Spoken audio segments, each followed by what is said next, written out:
White House press briefing is live right now, just after the ceasefire agreement with Iran. Let's join.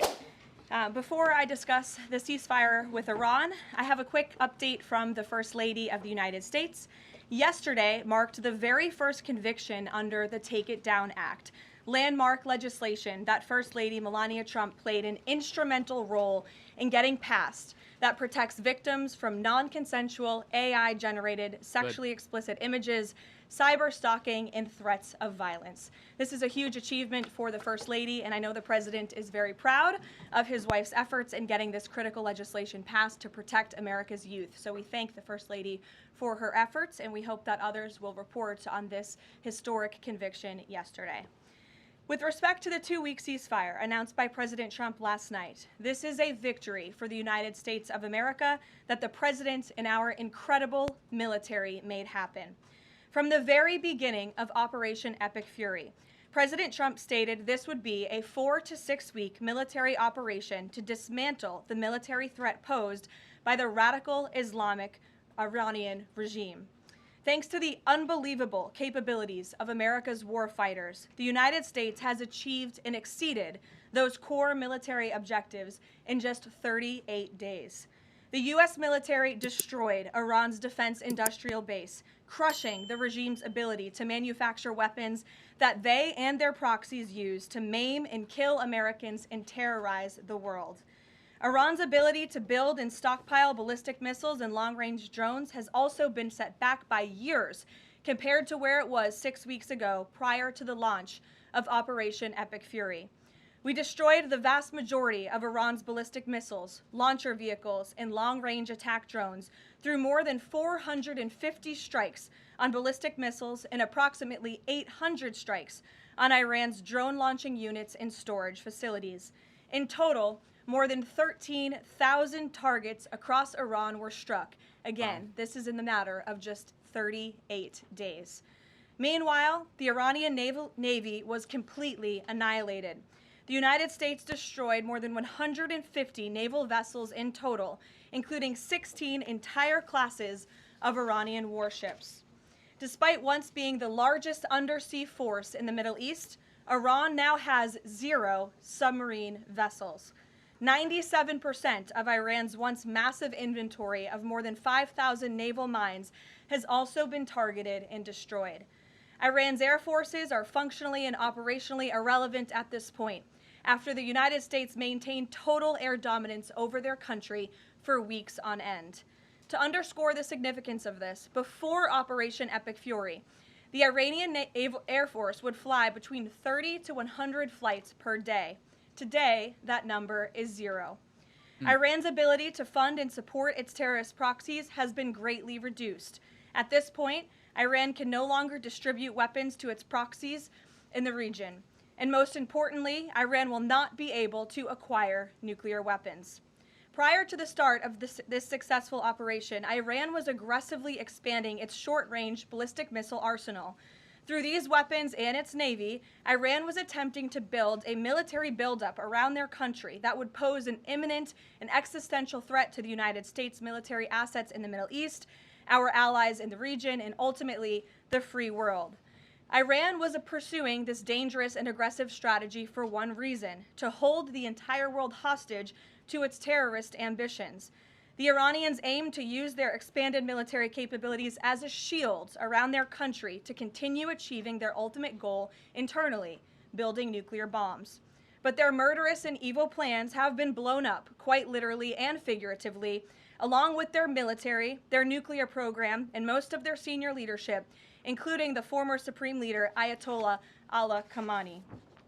Their command and control structures were also massively disrupted after being struck more than 2,000 times. Many of their remaining leaders are paralyzed in fear and no longer enjoy the freedom to move around their country freely and meet openly. Thanks to the unmatched excellence of our warriors at the direction of the Commander-in-Chief, the world has just witnessed a historically swift and successful military triumph. President Trump started Operation Epic Fury with strategic military objectives, and the United States has clearly achieved them. As we mark this progress, We also remember and honor the 13 American heroes who laid down their lives in this noble effort. I know President Trump Amen. and our grateful nation honors their ultimate sacrifice, and we will never forget them. May God bless their families. Indeed. The valiant efforts of all of our incredible service members created maximum leverage for the President of the United States, allowing he and his leadership team to engage in tough negotiations over the past couple of weeks that have now created an opening for a diplomatic solution and long-term peace in the Middle East. The President's maximum pressure and the leverage created by the success of Operation Epic Fury led to the Iranian regime asking for and ultimately agreeing to a ceasefire proposal with the United States. Iran could no longer tolerate being bombed or taking the gamble of what was to come following President Trump's 8 p.m. deadline last night. Iran has agreed to open the Strait of Hormuz, and as the President said, we have received a proposal from the Iranians that has been determined to be a workable basis on which to negotiate. I've seen a lot of inaccurate coverage today from the media about these negotiations and these plans already. So let me be clear and correct the record. The Iranians originally put forward a 10-point plan that was fundamentally unserious, unacceptable, and completely discarded. It was literally thrown in the garbage by President Trump and his negotiating team. Many outlets in this room have falsely reported on that plan as being acceptable to the United States, and that is false. With the President's deadline fast approaching and the United States military completely decimating Iran with each passing hour, the regime acknowledged reality to the negotiating team. They put forward a more reasonable and entirely different and condensed plan to the President and his team. President Trump and the team determined the new modified plan was a workable basis on which to negotiate and to align it with our own 15-point proposal. The President's red lines, namely the end of Iranian enrichment in Iran, have not changed. And the idea that President Trump would ever accept an Iranian wish list as a deal is completely absurd. The President will only make a deal that serves in the best interests of the United States of America, and he as a negotiating team will focus on this effort over the next 2 weeks, so long as the Strait of Hormuz remains open with no limitations or delays. These extraordinarily sensitive and complex negotiations will take place behind closed doors over the course of the next 2 weeks. I would strongly advise the media against running with narratives that have no basis in fact. What Iran says publicly or feeds to all of you in the press is much different than what they communicate to the United States, the President, and his team privately. Never underestimate President Trump's ability to successfully advance America's interests and broker peace. President Trump has a proven track record of achieving good deals on behalf of the United States and the American people, and he will only accept one that puts America first. With that, I will take your questions today. I'm sure you have a lot of them. In our new media seat, we have Shane Harris with the AMAC Newsline. Shane, thank you for being here. Why don't you kick us off? Yeah, thanks for having me, Caroline. Two questions for you. First, following the President's announcement of the ceasefire, if this is indeed the end of hostilities in Iran, what is the President's message to the American people about what was achieved for our country through Operation Epic Fury? Sure. I think I just laid out a significant portion of that in my opening remarks. 6 weeks ago, the President looked the American people in the eye directly, and he told them that he launched this operation to take out the imminent threat that was posed by Iran. And that threat has now been greatly destroyed. Their Navy, their missiles, their defense industrial base, and their desire and their plan to build a nuclear bomb inside their country is no longer going to be allowed, can no longer happen, thanks to the remarkable success of Operation Epic Fury over the course of the last 38 days. That has been absolutely achieved, and now we're moving into the next phase of this, which is a negotiating period to put some fine points on this and to hopefully broker an agreement that can achieve long-term peace in the Middle East. Yeah, and then second, what is the President's message to American seniors who have a much higher voter participation rate and they're likely to be a key swing vote in the midterm elections? Well, the President loves our seniors across the country.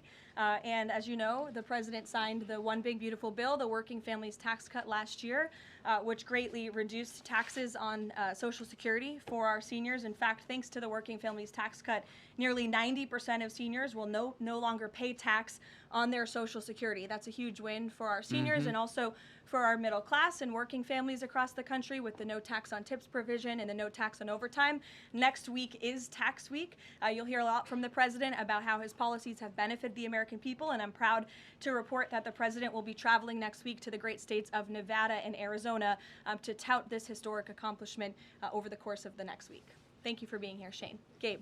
Thank you, Caroline. Iranian state media is saying that Iran has now closed off the Strait of Hormuz today in response to Israeli attacks on Lebanon. What's the White House response to that? And you just listed many military successes. I understand that.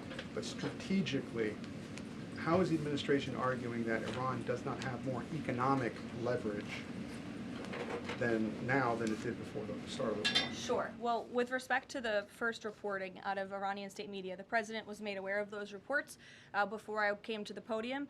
That is completely unacceptable. And again, this is a case of what they're saying publicly is different privately. We have seen an uptick of traffic in the Strait today, and I will reiterate the president's expectation and demand that the Strait of Hormuz is reopened immediately, quickly and safely.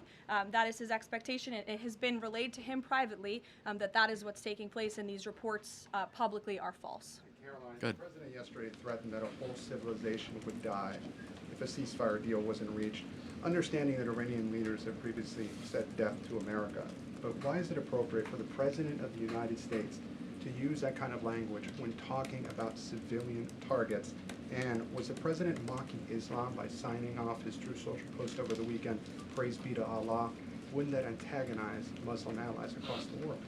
Well, I understand the questions about the president's rhetoric, but what the president cares most about is results. And in fact, his very tough rhetoric and his tough negotiating style is what has led to the result that you are all witnessing today. Iran publicly acknowledging last night that they have agreed or that they wanted this ceasefire with the United States because they no longer could tolerate being bombed by our very powerful and lethal military, and that they have committed to the reopening of the Strait of Hormuz, which the president will hold them accountable for, and it's something the administration is closely monitoring in real time. Danny. Should the world not take his word seriously? The world should take his word very seriously in understanding that the president is always most interested in results. And it was the Iranians who backed down, not President Trump. He said that they would face very grave consequences, as you just laid out, by the 8 p.m. deadline if they did not agree to reopening the Strait of Hormuz. And what did they do last night? They agreed to reopen the Strait of Hormuz. Danny. Thanks, Caroline. Would President Trump like to see Lebanon included in this peace deal? Because as you know, there's been increased Israeli strikes on Lebanon today with dozens of casualties there. Sure. Lebanon is not part of the ceasefire. That has been relayed to all parties involved in the ceasefire. As you know, Prime Minister Netanyahu put out a statement last night in support of the ceasefire, in support of the United States' efforts, and he's also assured the president they'll continue to be a helpful partner throughout the course of the next 2 weeks. Is there any thought, though, that the president might like to see Lebanon included at a future date, given that it seems to be causing or potentially undermining the Iran ceasefire? Again, this will continue to be discussed, I am sure, between the President and Prime Minister Netanyahu, the United States and Israel, and all of the parties involved. But at this point in time, they're not included in the ceasefire deal. Jeff. Thank you. Caroline, will the U.S. take part in talks with Iran in Islamabad on Friday? I can announce that the president is dispatching his negotiating team, led by the Vice President of the United States, J.D. Vance, Special Envoy Witkoff, and Mr. Kushner to Islamabad for talks this weekend. The first round of those talks will take place on Saturday morning local time, and we look forward to those in-person meetings. What role does the president see for the U.S. in monitoring or helping with the Strait of Hormuz going forward? I think the president commented on that this morning. We're going to continue to monitor it very, very closely. We will be helpful in any way that we can, but we fully expect Iran to do this, and the president has made that quite clear as well. It's, again, as his statement said last night, this ceasefire is subject to the safe reopening of the Strait of Hormuz. Again, this was just determined last night. We understand things take time, but that's the president's expectation, and he will hold everyone to it. Sure, in the green blazer. Thank you, Caroline. Sure. And then in front of you. But Andrew, you can go ahead. All right. You're not wearing a green blazer. You can... I am actually wearing a green blazer. It's a little brown to me, but go ahead. Fair enough. Regarding the president's rhetoric, when the U.S. invaded Iraq in 2003, George W. Bush said in a message to the Iraqi people, that the military campaign was directed, quote, against the lawless men who rule your country and not against you. Yesterday, the president threatened to destroy Iran's civilization, the entire civilization. Not the Iranian government, but the Iranian civilization, the Iranian people. The U.S. has been a moral leader for most of its history by fighting wars against other governments, not against civilizations. How can the president claim that America can ever have the moral high ground if he's threatening to destroy civilizations and not casting wars as fights against other governments?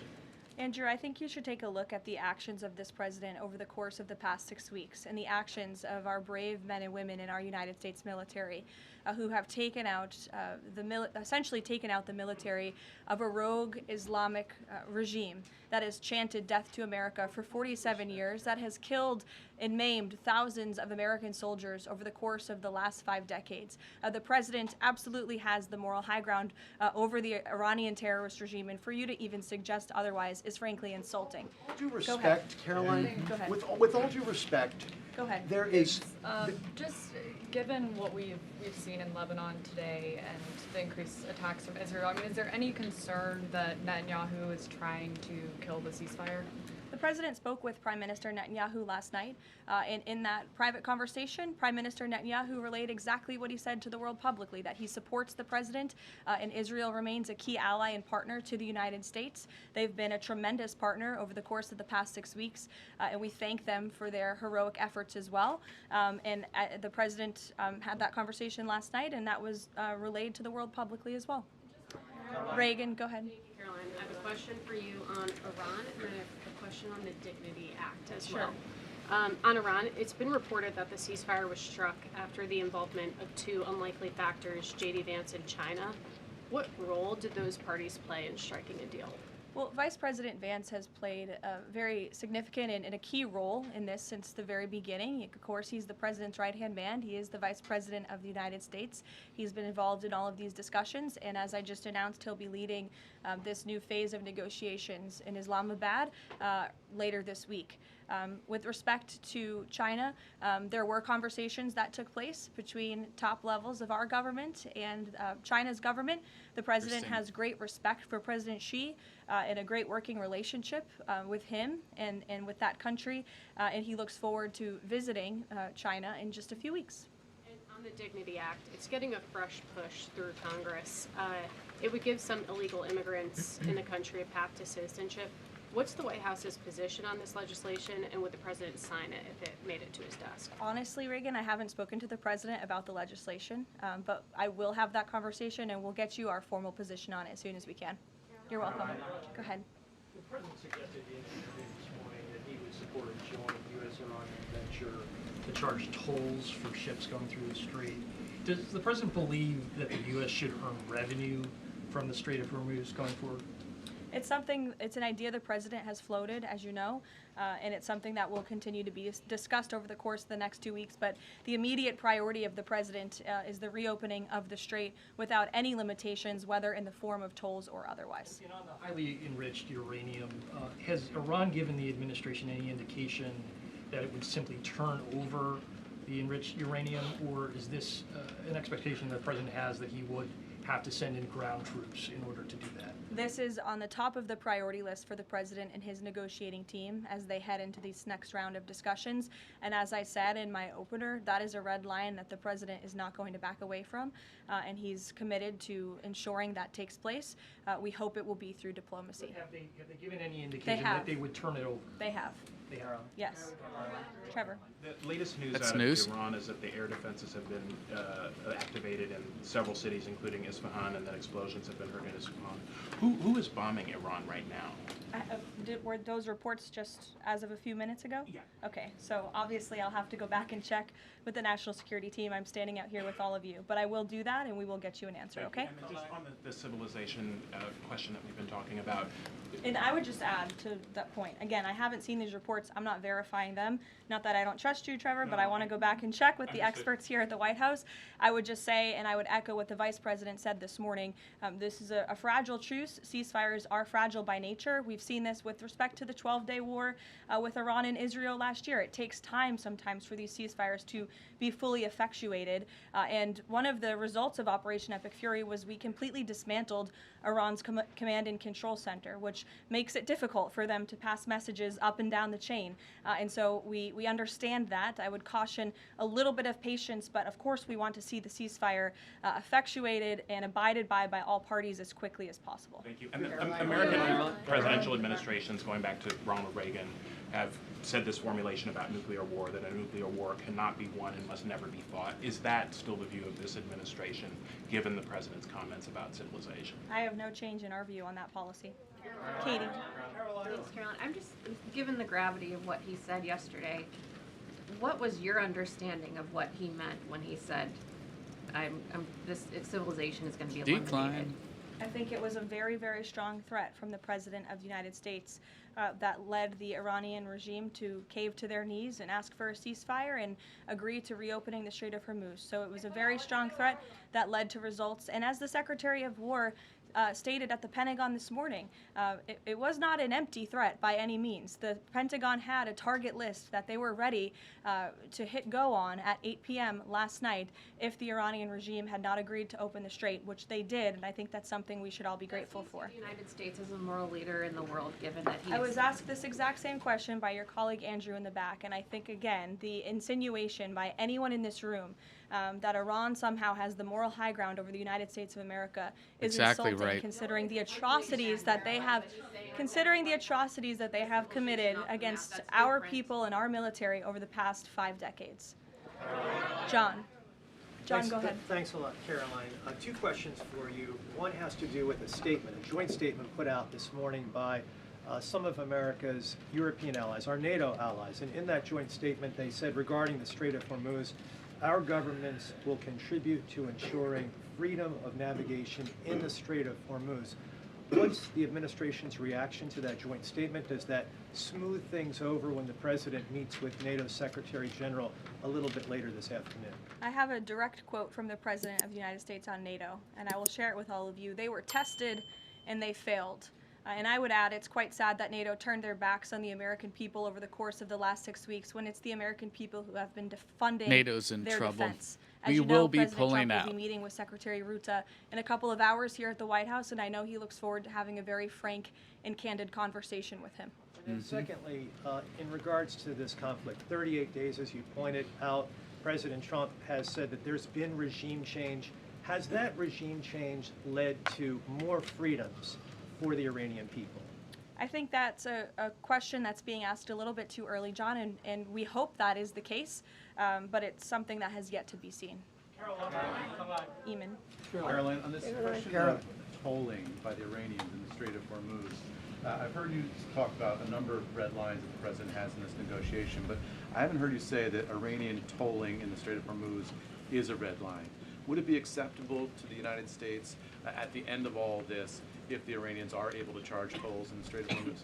I think the president was very clear and simplistic in his language last night in his Truth Social post, where he said that this ceasefire is subject to the free, safe, and immediate reopening of the Strait of Hormuz. That's very plain language, and it should be taken at face value. You mean free Carrie. charge? Carrie, go ahead. Without limitation, including tolls, yes. Carrie. A quick follow-up on the tolling. Why would the U.S. Allow Iran to collect tolls in the Strait of Hormuz? That's not something that we've opposed for a number of years now. Again, that's not something we've said that we've definitively accepted. The joint venture is something that was proposed by the president, but he was very clear in his statement last night. He wants to see the strait reopened immediately without limitation, and that's something we're going to hold them to. Yes, in the blue. And second question on family and friends in Iran. I myself am Iranian, and I've been talking to them through the blackout. One of my family members yesterday said goodbye to me. So what message should we be sending Iranians when they message me saying what should they be doing right now? How should they stay safe? Because they really don't know what to do. I think the president's main priority, in my main priority as his spokeswoman is to make sure that clear messages are sent to the American people, of course, which is my job today. With respect to the Iranian people, the president, has taken out the imminent threat that was posed by their military to the United States, to our allies in the region, to our forces in the region, and of course, as the president has long said, he hopes that Iran will be a country of peace, of prosperity, and we're moving into this next round of negotiations to hopefully come to an agreement with this new regime that will create long-term stability in the Middle East. He has said that they should stay inside of their homes and also take back their country. So there's a contradiction there. So how do you address that? Again, we're moving into this next round of negotiations with the remnants of the regime and those that we are speaking with now to hopefully reach a place of peace long-term for the region, and that includes the Iranian people as well. In the blue, go ahead. Thank you. The White House posted the statement from the Iranian government that passage in the strait will be coordinated with Iran's armed forces. As of today, who controls the Strait of Hormuz? Again, these statements were put out 12 hours ago. We expect that the strait will be opened immediately. As I've said earlier, we have seen an uptick in traffic in the strait, and it's something that we are monitoring minute by minute. Early hour by reports hour are that 2 to 3 ships did make it through the strait this morning. One on the deportations of Iranian officials, and then on the negotiations. Are there still security concerns about Vice President Vance being part of these peace talks, Steve Witkoff, Jared Kushner? And then two, given the ongoing deportation of General Soleimani's niece, does the Trump administration plan to deport more relatives or people in the families of Iranian officials that are in the U.S.? Should. Certainly, anyone who is here fraudulently. I understand one of the individuals who their visa was revoked by Secretary Rubio and they were deported by ICE. They had a fraudulent asylum claim. That's against the laws of the United States. So anyone who is here illegally or fraudulently is subject to our nation's immigration laws and will be removed from our country. And I know this continues to be a top priority for the State Department, working in conjunction with the Department of Homeland Security. With respect to the safety of the Vice President, we fully trust the United States Secret Service to do their job to keep the Vice President and the President's negotiating team safe. They do a tremendous job, and we fully trust them to do that. Caroline. In the back, go ahead. The President has said Cuba is next. What's the message to the American people regarding Cuba, and what can Cubans expect in relation to this statement? Well, look, I think when President Trump said that, and he later clarified after making that statement, that he meant the Cuban regime is bound to fall. Their country is very weak. They're in a very weak position economically, obviously, financially. The Cuban people are fed up with their government, as they should be. And these talks and discussions continue to happen at the highest level of our government. I don't have any updates or announcements for you with respect to Cuba policy today. Good to see you. Thank you, Caroline. Secretary Hexas said this morning that U.S. troops would be sticking around. Can you expound upon that, what we should expect from U.S. troops in theater for the next 2 weeks and beyond? I would defer you to the Pentagon for any specifics on assets that have been in place in the Middle East, but take the Secretary at his word, and also the President has reiterated this as well in his own words, that we're not going to move anything immediately. Again, this is a 2-week ceasefire where we hope at the end, and we expect at the end, we'll have a good agreement between the United States and Iran, but in the meantime, we're going to ensure that our military is always at the ready of the Commander-in-Chief.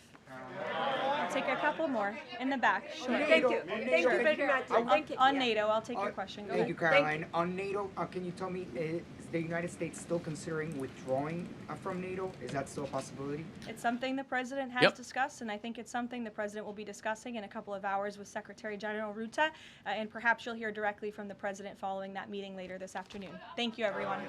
A number of breaking news points there from Carolyn Levitt at the podium.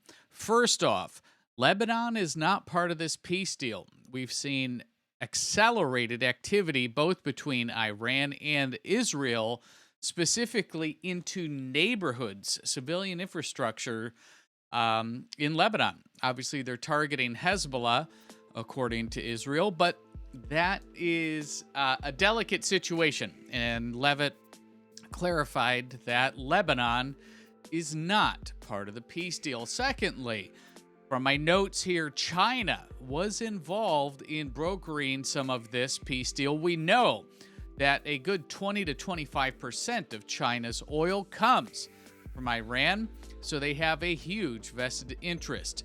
Notably, with Rutte, the Secretary General of NATO, coming into the White House, who has not been part of the solution or brokering this peace deal? Anybody in Western Europe or part of NATO. They've been leaving America on their own, and I think that we can logically see not only a frustrated Trump administration, but one that's been very clear that they have acknowledged and seen the little activity and spine coming from the NATO members in this activity in Iran. They have all the reasons in the world to get there and be active, at least from a naval infrastructure standpoint, in making sure the strait is open. A lot of their natural gas and a lot of their oil. So Western Europe was put on the ball and they failed. I think Rutte is going to hear that. Lastly, we see the pivot to J.D. Vance taking a leadership role in Islamabad with the negotiations that will start Saturday morning local time. And again, this is going to be fragile, and this is going to really be one of the key linchpins outside of the American economy going into the midterms for the Republicans. Can President Trump stabilize the Middle East? I think there's really, it's too early, I'll put it that way, to make any grand conclusion, but I'm curious what you think. The comments are wide open here, coming off of the live stream from the White House on some of these breaking points. I want to hear what you think. Let's get active in those comments, and if you've yet to subscribe to America First Alerts, please do so. We'd love to have you along for the ride. And our next story is one that you absolutely don't want to miss. It came out late last evening, a technology that Donald Trump and some insiders have allowed us a peek into, specifically called Ghost Murmur. This was one of the CIA technologies that was used in locating exactly where the downed F-15 pilots were in Iran just over this past weekend. You're going to want to see this story. It's fascinating technology. Have a listen.